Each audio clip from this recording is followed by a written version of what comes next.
I think we're ready to start. So, teams, get ready. In 3, 2, 1. And we're off. And team 7776 managing to lower themselves with their teammate 4097. 4097 making quite a thunk when they hit the ground. It looks like everyone's off the lander. And it seems that other team 4097 was unfortunately hooked on just a little bit, snagging them so that their autonomous segment was hindered. 13688 successfully planting. Oh, it looks like the Red Alliance has successfully claimed their depot. This is the first time I've seen that. That means that the Blue Alliance will not be allowed to interfere with the Red Depot. And we move into the tele-up period as we see all of the team members struggling to get minerals from the crater into their lander and or depot. In just a moment, we need Timmy Sow to go to field 2. Timmy Sow to field number 2. Tim Esau? Yeah, continue. Tim Esau. Correction, wow. Tim Esau. Carrying on with the match, of course. 8610 getting themselves right into that crater, collecting 2 gold minerals and moving to place them in the lander.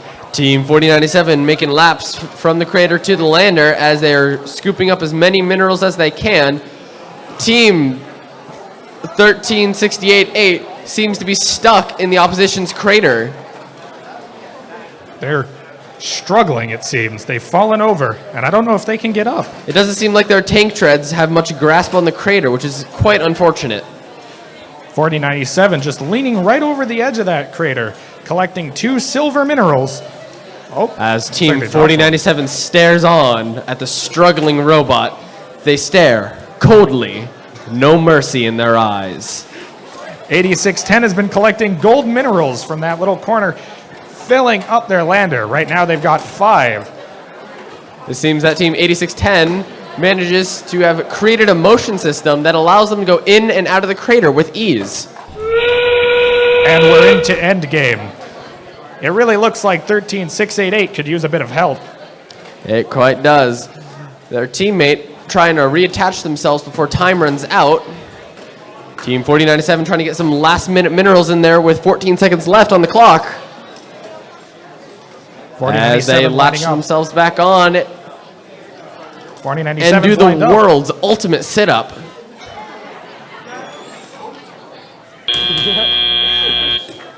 And with only a little bit of clicking, that's the match. Even though Team 4097 is on the ground right now, when the buzzer ended, they were up in the air. I've got good news. It looks like we've got scores for match number 3 up on the board now, with Red taking the win with 232 points to Blue's 198. It appears, as in some of the prior rounds, that Autonomous was very key in this victory, as Blue outscored them in the end game, and it was very close during the tele-op period.